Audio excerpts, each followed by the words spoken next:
The wind my ရွှေရောက်ထုံလွှမ်းသောနေသွေးများ MYANMAR ခုလက်ရှိမျိုးဆက်တင်များတာဝန်ကိုဒီဆောင်ထိန်သိမ်းသို့အနာဂတ်မှာ MYANMAR သူရဲ့ကောင်းများရဲ့မိတ်ဝစကားရမစင်သိတာ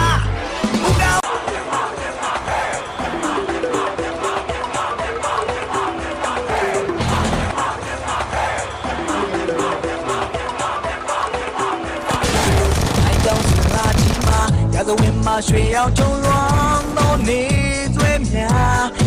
MYANMAR ခုလက်ရှိမျိုးဆက်တင်များတာဝန်ကိုဒီဆောင်ထိန်သိမ်းသို့အနာဂတ်မှာ MYANMAR သူရဲ့ကောင်းများရဲ့မိတ်ဝစကားရမစင်သိတာရောက်ထုံလွှမ်းသောနေသွေးများ MYANMAR